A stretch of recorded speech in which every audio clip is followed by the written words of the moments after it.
하나님 말씀은 사도행전 17장 16절부터 34절까지입니다. 사도행전 17장 16절부터 34절까지입니다. 봉독하겠습니다.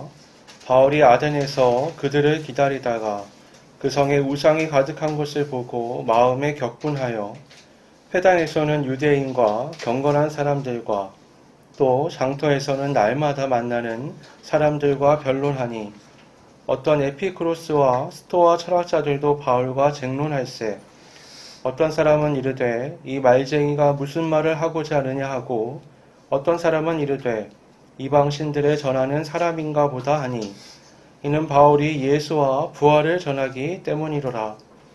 그를 붙들어 아레오바고로 가며 말하기를 내가 말하는 이 새로운 가르침이 무엇인지 우리가 알 수 있겠느냐. 내가 어떤 이상한 것을 우리 귀에 들려주니 그 무슨 뜻인지 알고자 하노라 하니 모든 아덴 사람과 거기서 나그네 된 외국인들이 가장 새로운 것을 말하고 듣는 것 외에는 달리 시간을 쓰지 않음이더라. 바울이 아레오바고 가운데 서서 말하되 아덴 사람들아 너희를 보니 범사에 종교심이 많도다.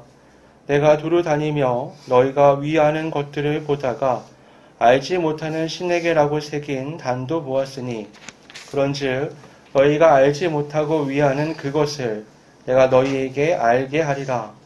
우주와 그 가운데 있는 만물을 지으신 하나님께서는 천지의 주제시니 손으로 지은 전에 계시지 아니하시고 또 무엇이 부족한 것처럼 사람의 손으로 섬김을 받으시는 것이 아니니 이는 만민에게 생명과 호흡과 만물을 친히 주시는 이심이라. 인류의 모든 족속을 한 혈통으로 만드사 온 땅에 살게 하시고 그들의 연대를 정하시며 거주의 경계를 정하셨으니 이는 사람으로 혹 하나님을 더듬어 찾아 발견하게 하려 하심이로되 그는 우리 각 사람에게서 멀리 계시지 아니하도다. 우리가 그를 힘입어 살며 기동하며 존재하느니라. 너희 시인 중 어떤 사람들의 말과 같이 우리가 그의 소생이라 하니 이와 같이 하나님의 소생이 되었은즉 하나님을 금이나 은이나 돌에다 사람의 기술과 고안으로 새긴 것들과 같이 여길 것이 아니니라. 알지 못하던 시대에는 하나님이 간과하셨거니와 이제는 어디든지 사람에게 다 명하사 회개하라 하셨으니 이는 정하신 사람으로 하여금 천하를 공의로 심판할 날을 작정하시고 이에 그를 죽은 자 가운데서 다시 살리신 것으로 모든 사람에게 믿을 만한 증거를 주셨음이니라 하니라. 그들이 죽은 자의 부활을 듣고 어떤 사람은 조롱도 하고 어떤 사람은 이 일에 대하여 내 말을 다시 듣겠다 하니 이에 바울이 그들 가운데서 떠나매 몇 사람이 그를 가까이 하여 믿으니 그 중에 아레오바고 관리 디오누시오와 다말이라 하는 여자와 또 다른 사람들도 있었더라. 아멘.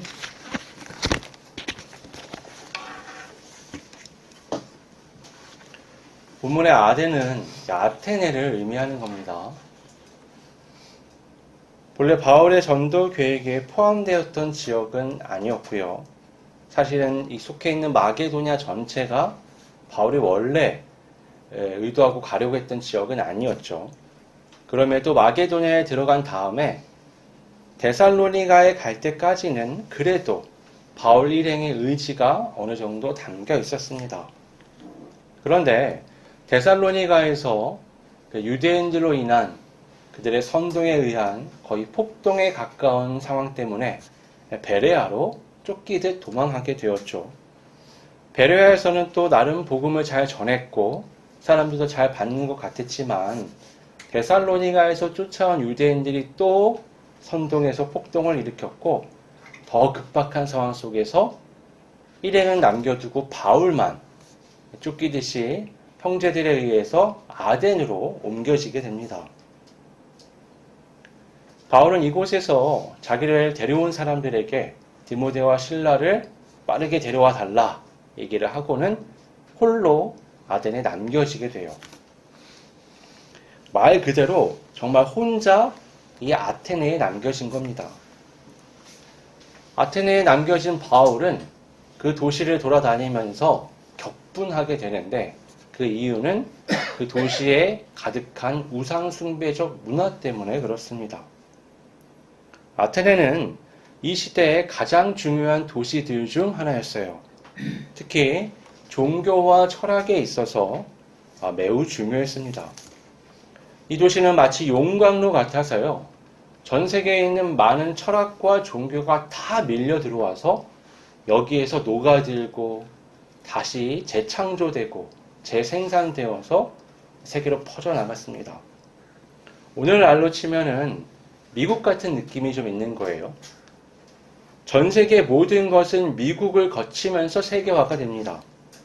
음악, 패션, 음식, 영화, 문학, 예술 전반에 이르러서 모든 것이 다 미국을 통하게 돼 있어요. 미국은 세계에서 가장 다양한 민족이 섞여 살고 있죠. 3억이 넘는 내수시장도 가지고 있고요. 그리고 문명이 가장 발달한 나라 중 하나입니다.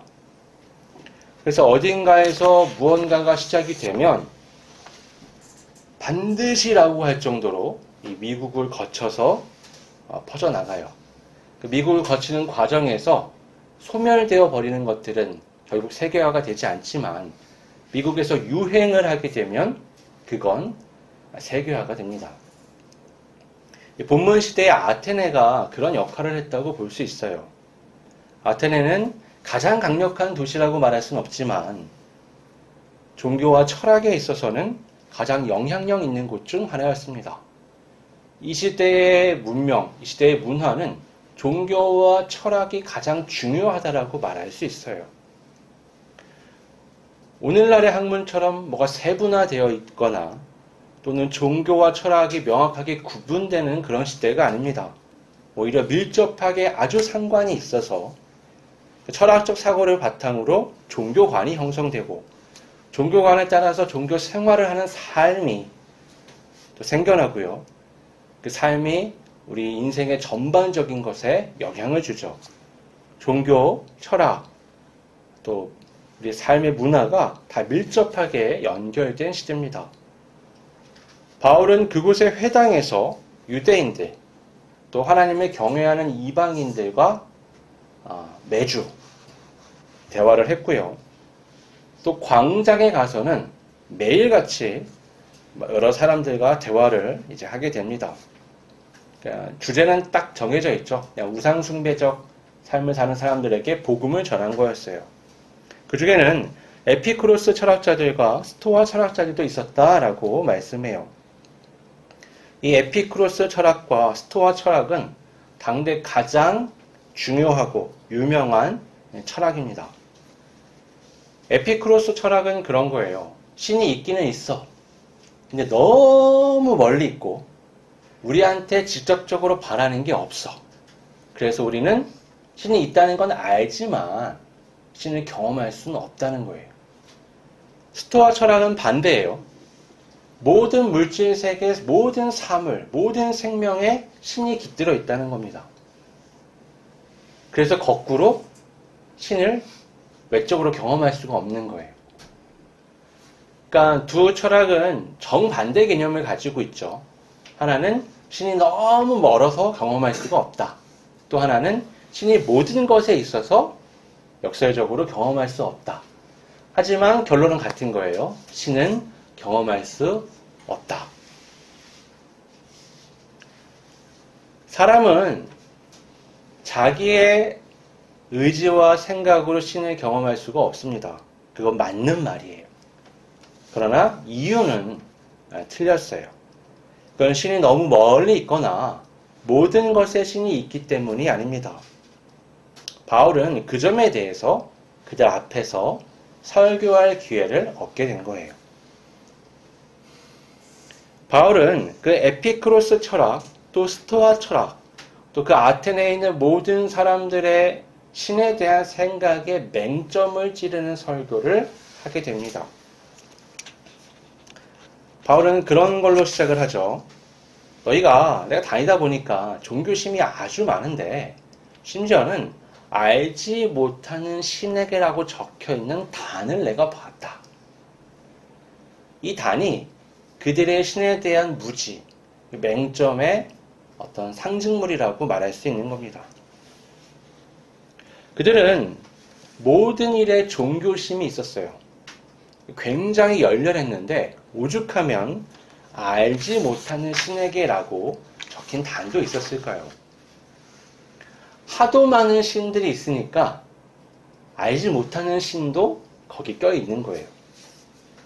단이 있다는 얘기는요, 거기 정기적으로 제사를 드렸다라는 말이 됩니다.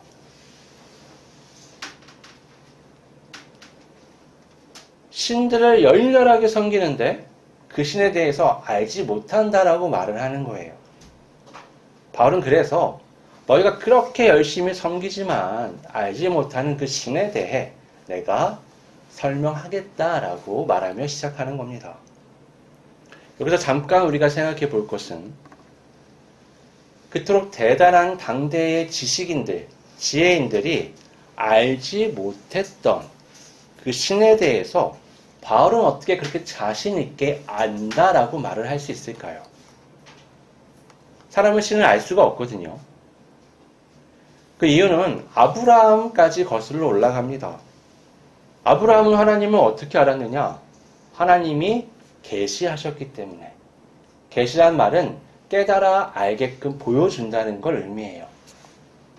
아브라함이 하나님을 알게 된 건 그가 대단한 지혜가 있어서, 지식이 있어서 어떠한 사고를 통해서 신을 깨달은 것이 아니라 하나님께서 그에게 알게 하셨기 때문에, 자신을 계시하셨기 때문에 알게 된 겁니다. 그때부터 이스라엘의 역사 가운데 하나님이 자신을 직접 계시하는 경우들이 종종 있었어요. 하지만 그게 중요한 게 아니고요.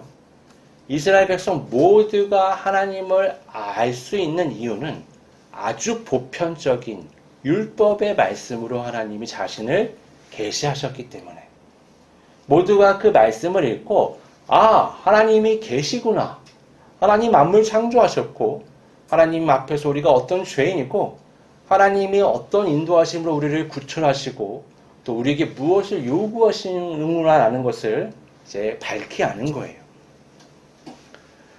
그래서 지금 바울이 너희가 모르면서 열심으로 섬기는 그 신에 대해서 내가 설명해 주겠다라고 말을 했을 때 그건 모두 성경적 말씀에서부터 나온 것들이다 라고 우리가 생각해 볼 수 있습니다.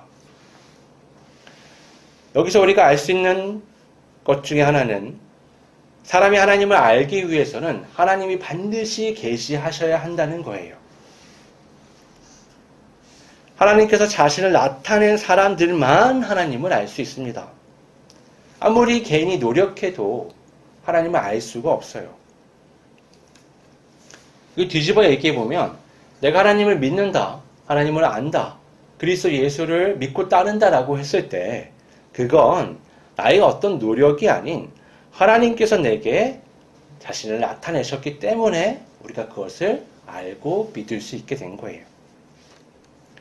아테네 사람들에게 이 순간이 아주 중요한 이유는 하나님께서 바울을 통해 그들에게 자신을 계시하고 계시기 때문에 그렇습니다.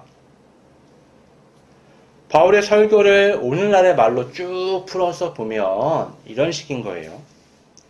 하나님은 만물을 창조하셨기 때문에 사람이 만든 건물에 계실 수가 없어요. 그렇게 건물 지으면 안 됩니다. 라고 말을 해요. 또 하나님은 한 혈통으로 시작해서 오늘날 모든 민족이 지금과 같이 살아가도록 땅을 정하시고 또 인생의 생의 한계를 정하신 분입니다. 이렇게 하신 건 사람이 그것을 더듬어 올라가다 보면 하나님에게까지 이를 수 있는 가능성이 있기 때문이에요. 그렇게 생각을 해보면 하나님은 여러분이 말하는 것처럼 아주 멀리 계신 분이 아니라 아주 가까이 계신 분이다라고 말할 수 있는 겁니다. 우리의 존재와 삶이 그 하나님의 계획과 공급하심 가운데 이루어지는 겁니다. 여러분들의 시인 중에서도 그런 말을 하지 않습니까? 우리가 신의 자녀다. 우리 각자가 신의 자녀로서 신을 닮고 있다고 말할 수 있습니다. 그렇기 때문에 금, 은, 돌 같은 걸로 신의 형상을 새기는 건 적절하지 않아요. 내가 바로 신의 형상을 담고 있기 때문에 그렇습니다. 이렇게 말을 하는 거예요. 그러면서 얘기해요. 그렇게 새겨 만드는 우상들은 아주 심각한 문제입니다. 과거에는 하나님께서 모르기 때문에 그냥 넘어가셨지만 이제는 시대가 바뀌었습니다. 하나님께서 모든 사람에게 회개하라라고 말씀하셨어요. 왜냐하면 심판의 날이 다가오고 있기 때문입니다. 하나님이 심판주 한 분을 세우셨는데 그분이 그 심판의 날에 그 모든 우상 숭배에 대한 책임을 물으실 겁니다. 이 사람이 하나님이 선택한 사람이라는 증거로 하나님이 그를 죽은 자들 가운데서 살리셨습니다. 그 부활은 우리에게 믿을 만한 증거가 됩니다. 여기까지가 바울이 한 얘기예요. 바울은 여기서 회개에 대한 얘기를 하죠. 바울은 아테네 사람들에게 회개해야 한다라고 강력하게 말합니다. 회개는 매일같이 하나님 저 뭐 잘못했어요. 뭐가 찔리고요. 왜 그랬을까요? 라고 말하는 게 회개가 아니고요. 성경이 말하는 회개는 그것도 회개긴 하지만 성경이 말하는 아주 근본적인 회개는 삶의 방향을 전환하는 겁니다. A라는 방향으로 그 길로 갔어요. 근데 완전히 방향을 돌이켜서 B라는 길로 가는 겁니다. 그게 바로 성경이 말하는 회개예요. 이전까지 아테네 사람들은 우상을 숭배했죠. 아이러니는 그런 거예요. 신이 너무 멀리 있어서 난 느끼지 못해. 또는 모든 것에 신이 있어서 나는 느끼지 못해라고 말을 하면서 신을 그렇게 열렬히 섬기는 거예요. 어마어마했거든요. 거대한 신전, 거대한 신상, 그 신을 섬기는 그냥 쾌락적이고 문란한 문화들, 그 모든 게 도시에 가득했습니다. 아니 신을 알 수도 없다고 말하면서 왜 그렇게 신을 열렬하게 섬겼을까요? 그건 신의 능력이 내 삶에 필요하다고 여겼기 때문이에요. 신이 누군지는 알 필요가 없어. 굳이 그건 중요한 게 아니야. 중요한 건 뭐죠? 신의 능력이 내 삶에 필요한 거예요. 그 신의 능력으로 내 삶을 살아가는 게 필요해서 그렇게 열심히 섬깁니다. 무속신앙이 그런 거잖아요. 무속신앙에서 그 신이 무슨 말을 했는지, 어떤 존재인지, 뭐가 있는지 그런 거 알려고 하나요? 가서 돈 내고 전 보는 이유는 뭐예요? 그냥 내 삶의 미래에 대한 문제 해결, 지금의 문제 해결을 그 신의 능력으로 하고 싶어서예요. 그 신의 가르침은 아무 상관이 없습니다. 그래서 우상숭배라는 건 결국 자기 숭배예요. 나의 욕망, 나의 안위, 나의 성공, 나의 바람을 위해 잘 알지도 못하는 신을 숭배하는 겁니다. 그 능력이 필요해서 말이죠. 이건 아담으로 인한 죄의 결과라고 말할 수 있어요. 하나님의 자리를 탐한 사람은 하나님을 떠나고 하나님을 모르게 됐습니다. 그럼에도 죄의 본성, 곧 하나님의 자리를 탐하는 그건 그냥 남아있어요. 그러니까 어떻게 되냐면 하나님은 모르는데 그 신적 능력은 내 것으로 하고 싶은 거예요. 근데 하나님께서 심판의 날을 정하셨습니다. 이 심판에 대한 이해가 좀 필요한데요. 우리가 생각하는 심판은 뭐예요? 기존 질서가 온전한데 그거를 흐트르는 자를 데려다가 벌하는 게 심판이죠. 하나님께서 성경을 통해 우리에게 말씀하시는 심판은 그런 개념이 아니에요. 세상 전체가 죄로 인해서 망가져 있습니다. 그래서 이 모든 걸 한 기점을 통해서 새롭게 바꾸어서 재창조의 삶으로 들어가는 것. 그게 하나님의 심판의 한 과정이에요. 그때 그 과정을 통과하지 못하게 걸러내는 게 심판의 역할이란 말이에요. 그냥 몇몇이 잘못했으니 벌을 내리는 그런 게 아니라 새로운 세계로 진입하기 위한 기점이 심판이 되는 겁니다. 세상 전체가 뒤집히는 거예요. 바울은 그 증거가 바로 예수 그리스도의 부활이라고 오늘 설교에서 말씀합니다. 예수님의 부활은 그냥 단순하게 죽은 사람이 다시 살아난 게 아니에요. 성경을 보면 죽었다 다시 살아난 사람들의 얘기들이 있죠. 그들은 본래의 모습으로 부활을 한 거예요. 그건 예수님의 부활과 완전히 다른 겁니다. 간단하게 말해서 그 사람들의 모든 부활은 이 세계에 속한 부활이지만 예수님의 부활은 이 세계가 아닌 하나님이 정하신 그 심판의 날 이후에 열릴 새로운 세계의 부활이에요. 완전히 다른 겁니다. 예수님의 부활체는 이 세계에 속한 게 아니죠. 시간과 공간의 한계를 넘어 죽음을 넘어선 영생의 몸입니다. 하나님께서 말씀하시는 그 심판의 날, 그 이후에 펼쳐질 새로운 하늘과 새로운 땅, 새로운 하나님의 세계의 증거물이 바로 예수님의 부활하신 몸인 거예요. 그래서 그 믿을 만한 증거다라고 얘기하는 겁니다. 예수님이란 존재는요, 아테네 사람들이 말하는 것처럼 신이 너무 멀리 있어서 느끼지 못한다. 신이 모든 것에 있어서 느끼지 못한다를 다 부정하는 아주 가장 강력한 증거입니다. 예수님은 이 땅에 함께 하시지만 독립된 존재로서 내 앞에 계시는 거예요.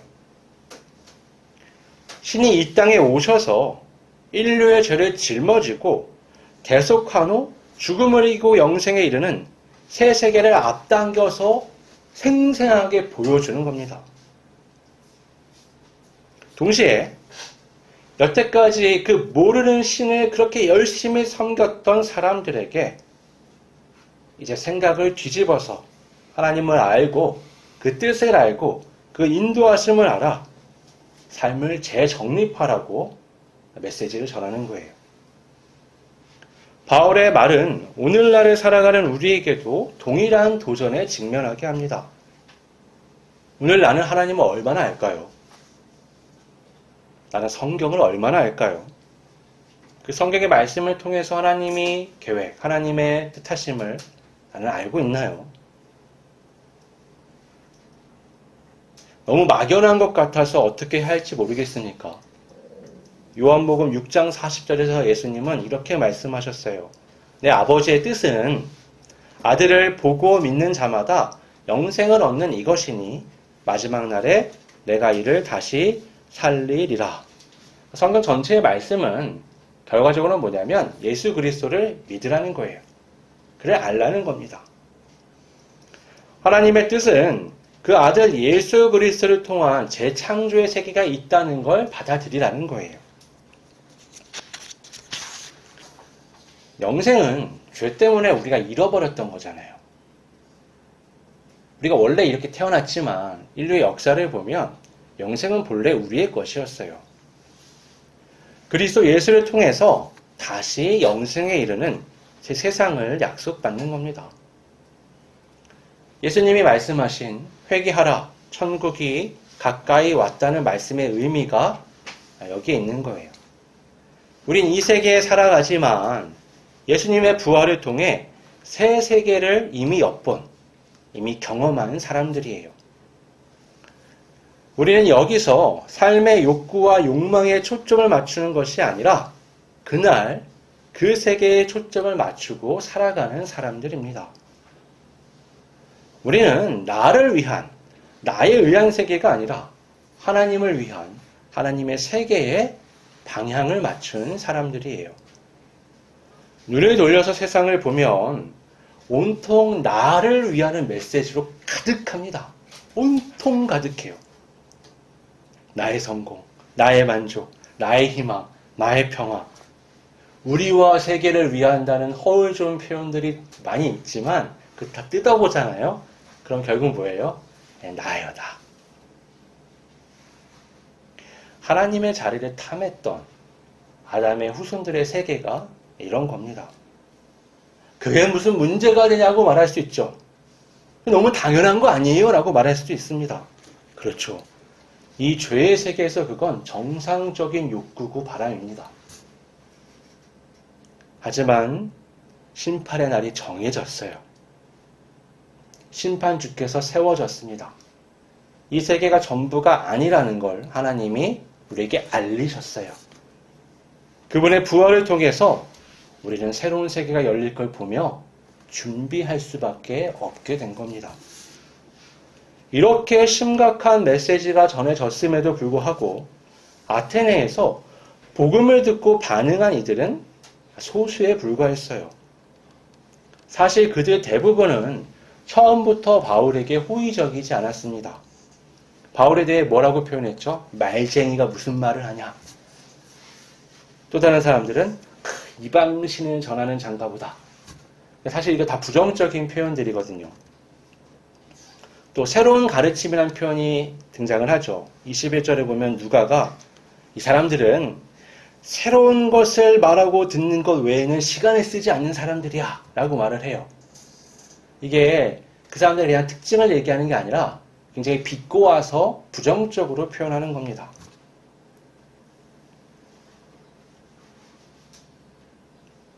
오늘날은 하도 발전의 속도가 빠르고 새로운 게 많이 등장하죠. 매일같이. 그러니까 새로운 걸 접하는 게 좋다라는 인식이 있어요. 빨리 쫓아가야 한다는 생각도 있고요. 여러분 잘 생각을 해보세요.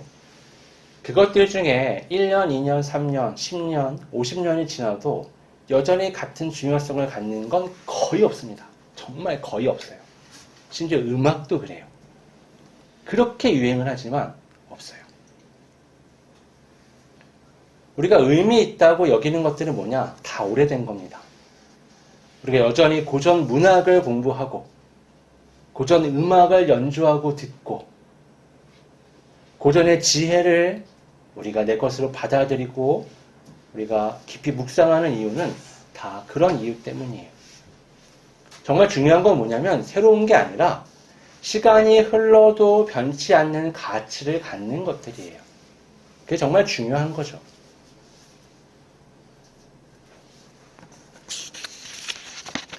이 아테네 사람들은요, 그놈의 새로운 거, 신식, 용광로 같은 곳이니까 물밑에 밀려오는 수많은 것들을 매일같이 탐닉하는 거예요. 즐기는 거예요. 그러니까 바울이 전하는 복음도 뭐예요? 그냥 그 중에 하나로 여기고 즐길 거리로 참고 호기심에 들어보는 겁니다. 비꼬면서. 오늘날 시대 풍조가 아테네랑 되게 비슷하잖아요. 엄청나게 쏟아지고 유행이 빠르게 지나가 버립니다. 정신없이 쫓아가죠. 이런 시대에 우리 아이들도 그렇잖아요. 그런 시대에 쇼츠 여러분 뭐 몇 초 만에 뭐가 막 지나가는 이런 시대에 불변의 진리의 성경의 말씀을 천천히 읽고 묵상하고 생각하며 삶을 살아간다는 게 얼마나 따분하고 지루하겠어요. 여러분 한 가지 명심하셔야 될 게 있어요. 성경은 아주 오래전에 쓰여졌고 현대적인 표현으로 쓰여진 것도 아니지만 그 말씀은 우리가 아직 경험해보지 못한 미래의 저 끝을 가리키고 있다는 겁니다. 바로 심판의 날을. 그 말씀은 그때부터 지금을 통과하여 먼 미래까지 관통하여 가는 가장 인류의 미래를 가리키는 말씀이에요. 그것은 아주 오랜 시간 동안 변하지 않는 진리고 가장 강력한 메시지며 인생의 가장 중요한 정보를 담고 있습니다. 여러분 세상이 아무리 요동치고 변화해도 모든 게 빠르게 지나가고 우리의 흥미를 자극해도 여러분 가장 끝날의 심판의 날 이후에 열린 새 세계를 생각해 본다면 그리스도 예수를 통해서 우리에게 주신 그 영생의 메시지만큼 우리에게 중요한 것이 없습니다. 영생에 초점을 맞추고 구원의 삶을 향해 이 어지럽고 정신없는 세계 속에서도 초연하게 걸어가는 우리 모두가 되기를 바랍니다. 기도하겠습니다. 사랑과 은혜가 풍성하신 아버지 하나님, 세상에 얼마나 중요한 것들이 많다는 얘기가 쏟아져 나오고 우리가 쫓아가야만 하는 정보들이 너무나 많고, 그래서 그것을 쫓아가지 못하고 내가 습득하지 못하면 우리가 뒤처지고 꼭 내가 모자른 사람처럼 되어서 도태될 것만 같은 불안감이 있을 때가 있습니다. 하지만 우리에게는 모든 세계를 앞질러서 가장 먼 미래의 말씀이 이미 자리하고 있다는 것을 성경을 통해서 배웠습니다. 그래서 바울 사도께서는 내가 그리스도 예수를 아는 지식 외에는 모든 것을 배설물로 여긴다고 말했던 것을 이제 이해할 수 있습니다. 그리스도 예수를 통한 가장 먼 미래, 나에게 가장 직접적인 문제인 죽음의 문제, 영생의 문제를 관통하는 이 진리의 메시지 앞에서 이 세상의 모든 것을 넘어서 믿음으로 걸어갈 수 있도록 인도하여 주시옵소서. 거룩하신 예수님의 이름으로 기도드립니다. 아멘.